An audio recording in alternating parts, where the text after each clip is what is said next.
नमस्कार साथियों, स्वागत है आपका हमारे YouTube चैनल शिक्षक द्वार बाय पवन सर पर। अगर आप भी सीटेट पेपर 2 सोशल साइंस की तैयारी या TRE 4.0 की तैयारी कर रहे हैं तो आज का यह क्लास आपके लिए बहुत ही महत्वपूर्ण होने वाली है, क्योंकि आज हम सोशल साइंस को पूरा डिटेल में पढ़ने के बजाय एक खास तरीके से पढ़ेंगे।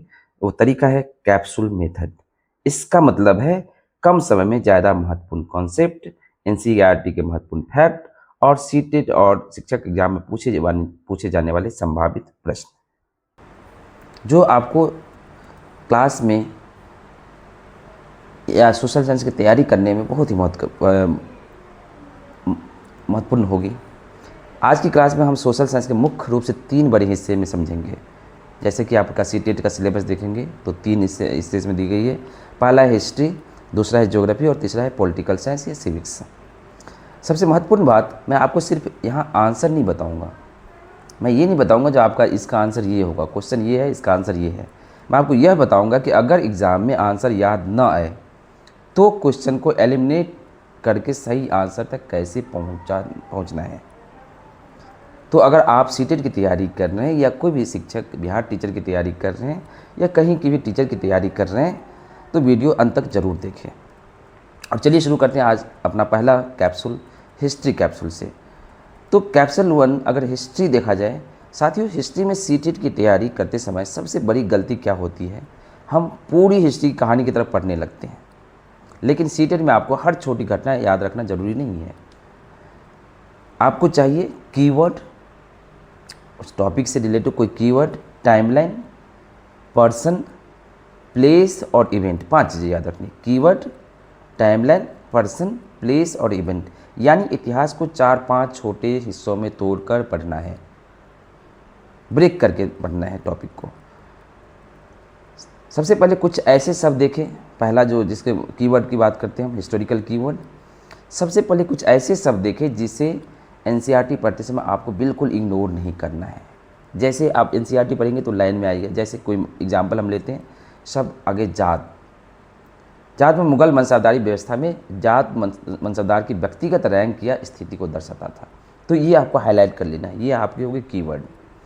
दूसरा याद रखिए, जात मतलब अगर कहीं हो सकते हो तो साइड में ही पेंसिल से लिख दीजिए, जात मतलब पर्सनल रैंक, इंडिविजुअल रैंक जो दिया जाता था। और दूसरा है सवार। सवार का संबंध मनसबदार द्वारा रखे जाने वाले घुड़सवारों की संख्या से था। तो एग्जाम में अगर पूछा जाए सवार किससे संबंधित था तो तुरंत याद रखना है, सवार मतलब हॉर्समैन, जात मतलब पर्सनल रैंक। तीसरा जो इनाम का अर्थ समान रूप से अनुदान या ग्रांट से जुड़ा है। ऐसे शब्दों को सिर्फ रटिए मत, NCERT में इनके इन कॉन्टेक्स्ट को समझिए, जो कैसे ये क्यों दिया गया है। चौथा है अग्रहारा, एक ऐसे भूमि या गांव के अनुदान से संबंधित शब्द है जो विशेष रूप से ब्राह्मणों को दिए जाने के संदर्भ में मिलता है। तो एक बार आप रिकैप करते हैं, जैसे हमने अभी 4 शब्द पढ़ा है। जात, जात मतलब पर्सनल रैंक, सवार मतलब हीरो हॉर्समैन, इनाम मतलब ग्रांट और अग्रहारा मतलब लैंड ग्रांट टू ब्राह्मण। तो ऐसे करके अगर हम पॉइंट में पढ़ लेते हैं तो हमें याद रहेगा। अब इन 4 शब्दों से कई MCQ बन सकते हैं। अब आते हैं 1857 के जो इवेंट है, हमारे हिस्ट्री का मेजर इवेंट है, उसके बारे में। सीटेट में हिस्ट्री का एक बहुत ही इंपॉर्टेंट एरिया है 1857। यह कोई भी टीचर एग्ज़ाम के लिए, यह आपको पूरी घटना एक कहानी याद करने की ज़रूरत नहीं है। आपको बस याद रखना है सबसे पहले प्लेस या लीडर। प्लेस मेरठ, 1857 विद्रोह का प्रारंभिक प्रमुख केंद्र। दिल्ली, यह बहादुर शाह जफर को प्रतीकात्मक रूप से जोड़ा गया था। कानपुर, नाना साहब। लखनऊ, हजरत बेगम महल। झांसी, रानी लक्ष्मीबाई। बिहार जगदीशपुर में कुंवर सिंह। तो एक बार बोल कर याद कीजिए, मेरठ शुरुआत, दिल्ली बहादुर शाह जफर, कानपुर नाना साहेब, लखनऊ बेगम हजरत महल। ऐसे तैयार करना है। बस यह हमारा हिस्टोरिकल कैप्सूल मेथड है। इस तरीके से आपको तैयारी करना है। अब एलिमिनेशन ट्रिक क्या होता है हिस्ट्री में। मान लीजिए एग्ज़ाम में क्वेश्चन आता है 1857 के विद्रोह में झांसी का नेतृत्व किसने किया था। ऑप्शन है नाना साहब, रानी लक्ष्मीबाई, बहादुर शाह जफर, कुंवर सिंह। अगर आपको आंसर याद है तो बहुत अच्छी बात है, लेकिन अगर आंसर थोड़ी कन्फ्यूजन है तो पहले प्लेस देखिए। झांसी, अब ऑप्शन में झांसी से डायरेक्ट जुड़े व्यक्ति को चुनिए। झांसी से कौन हो सकता है, तो रानी लक्ष्मीबाई। तो यही ऑप्शन है, एलिमिनेशन टेक्निक है। जैसे बिहार से हमने देख लिया, मान लीजिए अगर सभी चारों पॉइंट आपको याद नहीं, 2-3 तो याद हो सकता है। जैसे दिल्ली से बहादुर शाह जफर या बिहार से कुंवर सिंह। तो अगर आपको 4 में से 3 भी पता है, 2 भी पता है, तो इस मेथड से आपका एलिमिनेशन मेथड से आपके आंसर तक आराम से पहुंच सकते हैं। इसे ही बोलते हैं ऑप्शन एलिमिनेशन टेक्निक। अब क्विक रिकैप हम कर लेते हैं। चलिए 30 सेकंड में हिस्ट्री के 5 पॉइंट रिवाइज करते हैं। पॉइंट 1 जाट, पर्सनल रैंक, सवार, horseman. Point 3 Agrahara, land grant. Point 4 1857 का प्रमुख प्रारंभिक केंद्र झांसी, मेरठ और झांसी रानी लक्ष्मीबाई। ये पॉइंट याद होंगे।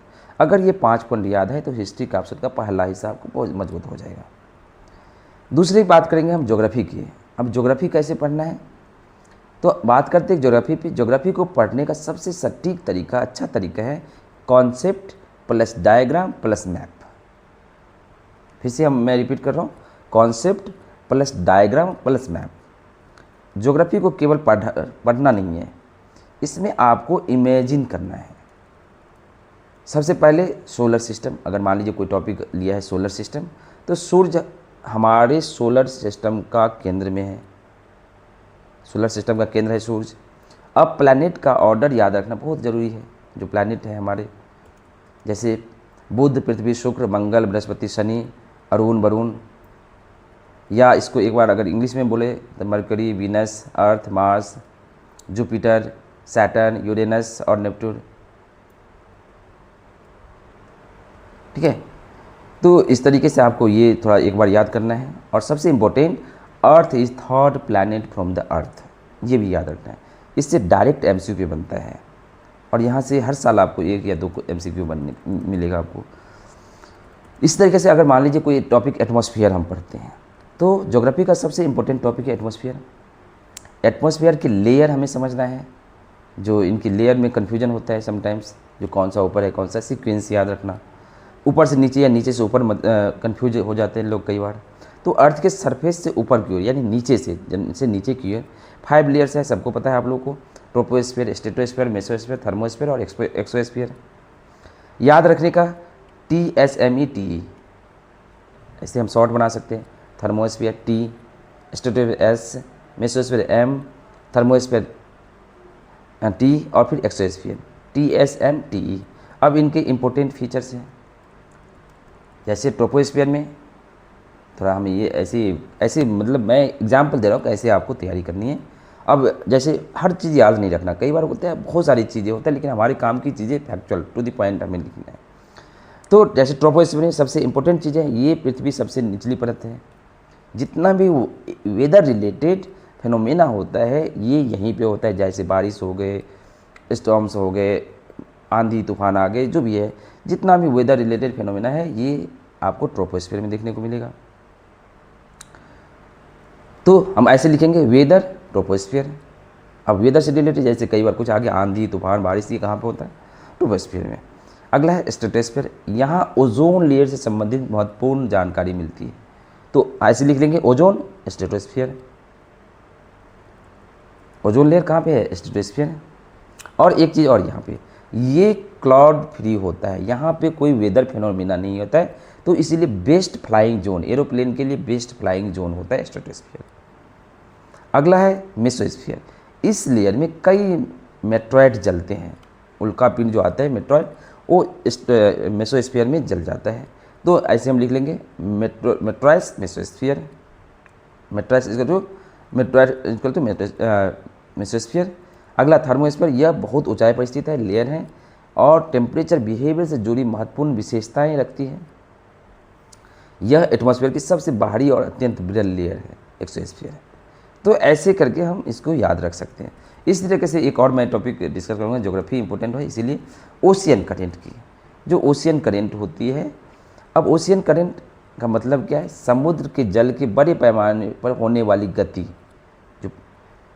जो समुद्र के जल के बड़े पैमाने पर होने वाली समुद्र की जो गति होती है, इसके पीछे कई फैक्टर होते हैं, जैसे विंड, हवा, टेम्परेचर डिफरेंसेस, तापमान का जो डिफरेंसेस होता है, अर्थ रोटेशन, जो अर्थ रोटेट कर रहा है हमारी और ओसेनिक फैक्टर्स, और भी कुछ ओसेनिक फैक्टर्स हैं। तो सीटेट में कॉन्सेप्ट बेस्ड क्वेश्चन आ सकता है, और इसीलिए सिर्फ डेफिनेशन याद मत कीजिए, ये समझिए वार्म करंट अपेक्षाकृत गर्म जल, वार्म करंट अपेक्षाकृत गर्म जल और कोल्ड करंट अपेक्षाकृत ठंडा जल, इसका प्रभाव कोस्टल क्लाइमेट पे पड़ सकता है। अब ज्योग्राफी में एलिमिनेट मेथड कैसे यूज करें? तो weather phenomena mainly occur in which year, मान लीजिए क्वेश्चन आता है, अब ऑप्शन है, 4 ऑप्शन है, स्ट्रेटोस्फीयर, थर्मोस्फीयर, मेसोस्फीयर। अब कीवर्ड क्या है? जैसे हमने वहाँ पे लिखा वेदर, वेदर हमारा कहाँ पे है? हमने कैप्सूल क्या कहता है? वेदर ट्रोपोस्फीयर, हमारे तुरंत स्ट्राइक करेगा। हमें कहानी नहीं हमेशा, तो आंसर ट्रोपोस्फीयर। यही है कॉन्सेप्ट से option elimination method. Geography Q recap अगर हम करें तो 5 पॉइंट याद करके, जैसे हमने जितना पढ़ा उसको 5 पॉइंट में: earth, third planet, weather, troposphere, ozone, stratosphere, meteoroids, mesosphere, atmosphere की ऑटमोस्ट लेयर, एक्सोस्फीयर। अगर ये 5 पॉइंट याद है ज्योग्राफी का कैप्सूल काफ़ी आपको ये महत्वपूर्ण हो जाएगा, आपकी तैयारी के लिए ये महत्वपूर्ण है। अगला है सिविक्स में। अब सिविक्स या पॉलिटिकल साइंस की तैयारी में कैसे हम उसको किस तरह तरीके से याद करें, तो हम बात करते हैं सिविक्स की। सिविक्स में सीटेट के लिए 3 सबसे बहुत इंपॉर्टेंट जो टॉपिक है ये आपको पढ़ना है, जैसे कॉन्स्टिट्यूशन, संविधान, राइट्स, फंडामेंटल राइट्स, और डेमोक्रेटिक इंस्टीट्यूशन। सबसे जो है हमारा कॉन्स्टिट्यूशन आर्टिकल्स, कॉन्स्टिट्यूशन में आर्टिकल सबसे कुछ इंपॉर्टेंट आर्टिकल है जो आपको याद होनी चाहिए। यहाँ से क्वेश्चंस बार बार आते हैं, जैसे आर्टिकल 14 हो गए, इक्वलिटी बिफोर द लॉ, ऐसे लिख लेना है, यानी कानून के समक्ष समानता। याद रखिए 14 इक्वल टू इक्वलिटी। इसलिए आर्टिकल 15 भेदभाव के निषेध से संबंधित, डिस्क्रिमिनेशन जो होता है, तो नो डिस्क्रिमिनेशन, 15 मतलब नो डिस्क्रिमिनेशन, आगे 15 आर्टिकल 15 आगे लिखना है नो डिस्क्रिमिनेशन। इसी तरह आर्टिकल 16 पब्लिक एम्प्लॉयमेंट में अपॉर्चुनिटी की इक्वालिटी, ऐसे आर्टिकल 16 लिखना है, पब्लिक एम्प्लॉयमेंट में अपॉर्चुनिटी फॉर इक्वालिटी। अगले आर्टिकल 17 सभी बड़ा बहुत इंपॉर्टेंट है, याद आप सबको याद होना चाहिए, अनटचेबिलिटी को एबॉलिश किया गया था, तो याद रखने के लिए 70 इक्वल टू अनटचेबिलिटी एबॉलिश्ड। इसी तरीके से आर्टिकल 19 कुछ महत्वपूर्ण फ्रीडम से संबंधित है, freedom of religion, freedom of speech, बोलने की आज़ादी, संगठन बनाने की आज़ादी, घूमने की आज़ादी, कहीं पे जाके रेसिडेंस रहने की आज़ादी, बिजनेस व्यापार करने की आज़ादी, ये आर्टिकल 19 देती है हमें। और article 21 right to life, right to life in personal liberty, और उसी में आर्टिकल 21A यानी 21 का बहुत ही इंपॉर्टेंट है, याद रखना है आपको, 6 से 14 वर्ष के बच्चों के लिए शिक्षा के अधिकार से संबंधित। तो 21 के राइट टू एजुकेशन, और एक और महत्वपूर्ण आर्टिकल है आर्टिकल 32 फंडामेंटल राइट के इन्फोर्समेंट के लिए कॉन्स्टिट्यूशनल रिमेडी से संबंधित है। तो अब सिविक्स में एलिमिनेशन ट्रिक कैसे हम याद करें? मान लीजिए क्वेश्चन आता है किस आर्टिकल का संबंध शिक्षा के अधिकार से है, तो आपने हमें वहाँ पे हमने लिख रखा है ऑप्शन, अगर ऑप्शन में है 14, 17, 21 का 32, तो आपको बस कीवर्ड पकड़ना है। एजुकेशन कहाँ पे है, एजुकेशन कैप्सूल क्या कहता है, हमने जो ट्रिक बना रखा है एजुकेशन 21 का ए, तो आंसर क्या हो जाएगा 21A। तो ऐसे करके अगर हमने ट्रिक्स बना लिया, छोटे छोटे कीवर्ड्स बना लिए, तो हम आराम से, इसी तरह के पार्लियामेंट का क्वेश्चन मानते भारतीय संविधान के 2 हाउसेस हैं, लोकसभा और राज्यसभा। ये सीटेट में क्वेश्चन आ सकते हैं, जैसे कौन सा सदन, किसका कार्यकाल कितना होता है, सदन कौन सा है, उसका काम क्या होता है, मनी बिल क्या है, रिप्रेजेंटेशन क्या है, पार्लियामेंट के फंक्शंस क्या है, काम क्या है पार्लियामेंट का। इसलिए इन कंसेप्ट को कंपैरिजन के रूप में पढ़ना ज़रूर ज़्यादा आसान है, कंपैरिजन के रूप में पढ़ना है। जैसे लोकसभा राज्यसभा कंपेयर करना है, जो लोकसभा का काम क्या है, राज्यसभा का काम क्या है, जैसे स्टेट लेजिस्लेचर का क्या काम है, और पार्लियामेंट, सेंट्रल पार्लियामेंट का क्या काम है। तो ये ऐसे कंपेयर करके हमें पढ़ना है। इसी के साथ एक और पोर्शन जो आपका आता है 20 मार्क्स का, ये है सोशल साइंस पैडागोगी, जो सबसे इम्पोर्टेंट सेक्शन है, क्योंकि कई बार स्टूडेंट कंसेप्ट पढ़ लेते हैं लेकिन पैडागोगी में मार्क्स खो देते हैं, उनको मार्क्स नहीं आता है। तो सीटेट में सोशल साइंस पैडागोगी का बेसिक प्रिंसिपल समझिए, बच्चों को केवल इन्फॉर्मेशन नहीं देनी है, उसे केवल इन्फॉर्मेशन देना आज की डेट में टीचिंग नहीं है। वो तो कहीं से मिल जाता है, आप यूट्यूब से मिल जाता है, आज की डेट में AI है वहाँ से मिल जाता है, इन्फॉर्मेशन तो कहीं से मिल जाता है। हमें उसे क्या देना है, थिंक करने की कैपेसिटी, बच्चे को थिंक कराना है, क्वेश्चनिंग, कैसे क्वेश्चन को सोल्व किया जाए, डिस्कस, एक्सप्लोर, अप्लाई करने का अवसर। तो ये सारे आज की डेट में टीचर का रोल चेंज हो गया है, बदल गया है, और टीचर का रोल बदला है, तो ये सारी चीज़ों के ऊपर फोकस किया जा रहा है। अब हिस्ट्री कैसे पढ़ाएं? जैसे अगर हिस्ट्री पढ़ाने की बात करें तो सिर्फ डेटा याद मत कराइए। जैसे अगर क्वेश्चन आता है जो हिस्ट्री आप कैसे पढ़ाएंगे, बच्चों को इतिहास या अध्ययन कैसे करवाएंगे, तो उसमें क्या है, सिर्फ डेटा मत याद करवाइए, यूज करें उसमें टाइमलाइन, जैसे हमने डिस्कस किया है, टाइमलाइन कब से कब, हिस्टोरिकल सोर्सेस, क्या सोर्सेस हैं, अगर कोई घटना है उसका क्या सोर्सेस है, कैसे इन्फॉर्मेशन मिलती है, पिक्चर्स, उससे रिलेटेड कोई पिक्चर्स होने चाहिए, मैप, ये इवेंट है कहाँ का, उसका एरिया कहाँ पे है, वर्ल्ड में या इंडिया में कहाँ पे है, मैप में थोड़ा बच्चों को दिखाना है ताकि वो कनेक्ट कर पाए, डॉक्यूमेंट्स, क्या क्या घटनाएं हुई, क्या चीज़ें हैं, और उसका कॉज और इफेक्ट, इसका कारण क्या था और उसका क्या इफेक्ट पड़ा। तो इस तरीके से हमें इतिहास की तैयारी करनी है, इतिहास पढ़ाने की। इस तरह से ज्योग्राफी की बात करें तो मैप यूज करें, मैप का यूज करना है, हमें ग्लोब का यूज करना है, डायग्राम का यूज करना है, ऑब्जर्वेशन का यूज करना है, और लोकल एग्जाम्पल जो उनके लाइफ से रिलेटेड हो, उनके फैमिली से, उनकी कम्युनिटी से रिलेटेड हो, जो यहाँ से जुड़ सके, बच्चे उससे कनेक्टेड फील करें। इसी तरीके से सिविक्स कैसे पढ़ाएं, अगर आता है क्वेश्चन तो यूज करें डिस्कशन मेथड, बच्चों को डिस्कशन करना है, चाहे वो इलेक्शन की मेथड पे हो, रिजर्वेशन हो, या किसी मेथड पे क्लास में डिस्कशन, डिबेट करवाना है, ग्रुप एक्टिविटी करवानी है, रियल लाइफ सिचुएशन देना है इनको। मान लीजिए आपको अगर मुखिया बना दिया जाए तो आप कैसे ऑर्गेनाइज़ करेंगे, ग्राम सभा की मीटिंग कैसे लेंगे, कैसे निर्णय लेंगे, कैसे बुजुर्गों के कल्याण की बात करेंगे, कैसे जो भी समाज में हो सकता है सुधार कैसे लाएंगे। अब पेडागोजी का गोल्डन रूल क्या है, अगर गोल्डन रूल बात हम करें, अगर सीटेट में ऑप्शन में एक तरफ है टीचर केवल लेक्चर दे रहा है और दूसरी तरफ है टीचर स्टूडेंट को डिस्कशन, एक्टिविटी और एक्सप्लोरेशन का अवसर दे रहा है, तो जनरली लर्नर क्या होता है, हम बात कर रहे हैं learner centred activity based approach वाला ऑप्शन अधिक उपयोग होगा, जिसको लर्नर सेंटर यानी जिसमें बच्चे को इम्पोर्टेंस ज़्यादा दिया रहा है, जहाँ पे बच्चे इन्वॉल्वमेंट ज़्यादा है। आज के डेट में जो टीचर सेंट्रिक अप्रोच उतना वैलिड नहीं है, लर्नर सेंटर अप्रोच, लेकिन हमेशा प्रश्न को एग्जैक्ट कॉन्टेक्स्ट पढ़कर आंसर चुने। अब लास्ट में बात करते हैं फाइनल एलिमिनेशन मास्टर रूल क्या है। अब पूरे सोशल साइंस के लिए एक मास्टर रूल याद रखिए, जब क्वेश्चन कठिन लगे तो स्टेप 1 क्वेश्चन का कीवर्ड पहचानना है हमें, जो इसका कीवर्ड क्या है। स्टेप 2 देखिए क्वेश्चन किस चैप्टर या कॉन्सेप्ट से है। स्टेप 3 क्लियरली रॉन्ग ऑप्शन को हटाना है, जो गलत ऑप्शन है सबसे उसे रेड से क्रॉस करते जाना है। इससे क्या होगा, रॉन्ग को हटाएंगे तो आप राइट तक आसानी से पहुंच सकते हैं। और स्टेप 4 क्या है, एनसीईआरटी कॉन्सेप्ट से रिमेनिंग ऑप्शन को मैच करना है। और ऑप्शन 5 स्टेप 5 जो ऑप्शन क्वेश्चन की एग्जैक्ट डिमांड को पूरा करता है उसे चुनिए। क्वेश्चन को ध्यान से पढ़िए, आराम से पढ़िए, एक बार नहीं समझ में 2 बार पढ़िए, लेकिन जो उनकी डिमांड को फुलफिल कर रहा है क्वेश्चन की डिमांड को, वो आंसर चुनिए। यानी अगर संक्षेप में बोला जाए तो keyword, concept, elimination equal to correct answer. तो फाइनल 5 रिवीजन के लिए हम अगर बात करें, अब क्लास बात करने से पहले पूरे कैप्सूल मेथड का फाइनल रिवीजन हम करते हैं। तो हिस्ट्री में जैसे हमने अभी देखा, हिस्ट्री का कुछ अभी जाते जाते कुछ फैक्ट हम पढ़ लेते हैं। जाट, सवार, 1857 विवरण, झांसी और कानपुर यहाँ हमने समझा।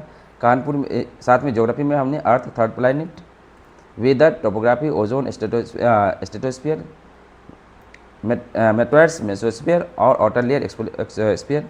इसी तरह सिविक्स में हमने कुछ आर्टिकल समझा, जैसे 14 equality, 15 non discrimination, 17 untouchability, 21 life and personal liberty, 21 के एजुकेशन और 32 कॉन्स्टिट्यूशनल रेमेडीज। पैरागोगी में कुछ हमने बात की थी, वो है हिस्ट्री में क्या करना है, हमें टाइमलाइन और सोर्सेज को ध्यान रखना है। ज्योग्राफी में मैप प्लस डायग्राम, सिविक्स में डिस्कशन प्लस डिबेट और learning concept plus activity plus participation. तो साथियों, आज हम अपने सोशल साइंस की पूरी तरह से डिटेल में पढ़ने के बजाय कैप्सूल मेथड से पढ़ा। कैसे पढ़ा जाए कैप्सूल मेथड से, वो हमने डिस्कस किया। आप भी पूरे एनसीईआरटी को बहुत ही शॉर्ट पीरियड में, बहुत ही कम समय में इस तरीके से पढ़ के आप अच्छे से तैयारी कर सकते हैं। और यही तरीका आपको अपनी प्रिपरेशन में अपनाना है। पूरी किताब को एक साथ याद रखने की कोशिश मत कीजिए। हम चैप्टर को छोटे छोटे कैप्सूल में डिवाइड कर सकते हैं। पूरे चैप्टर का नोट एक पेज में या आधे पेज में ऐसे कैप्सूल फॉर्म में बनाएं, ताकि आप लास्ट टाइम में ईजिली रिवीजन कर पाए। हर चैप्टर को छोटे छोटे कैप्सूल में डिवाइड कीजिए। Keyword, concept, timeline, map, peeragogy capsule, और फिर एमसीक्यू प्रैक्टिस करते समय एलिमिनेशन रूल का इस्तेमाल कीजिए। अब मैं आपसे एक सवाल पूछना चाहता हूँ, आज के पूरे सेशन में आपको सबसे यूजफुल कॉन्सेप्ट कौन सा लगा? हिस्ट्री, ज्योग्राफी, सिविक्स या पैरागॉजी? कमेंट में केवल लिखिए हिस्ट्री, सिविक्स, ज्योग्राफी या पैरागॉजी। और अगर आप चाहते हैं कि मैं इसी कैप्सूल मेथड से सीटेट, सोशल साइंस या बीपीएससी टीआरई 4 सोशल साइंस की तैयारी करें और ऐसे सबसे 100 महत्वपूर्ण क्वेश्चन करवाऊँ, तो कमेंट में लिखिए 100 कैप्सूल क्वेश्चंस। वीडियो पसंद आया तो लाइक ज़रूर करें, चैनल को सब्सक्राइब करें और अपने सीटेट की तैयारी कर रहे हर दोस्तों के साथ इसे शेयर करें। मैं हूं पवन सर और आप देख रहे हैं शिक्षक द्वार। मिलते हैं अगली क्लास में। जय हिंद।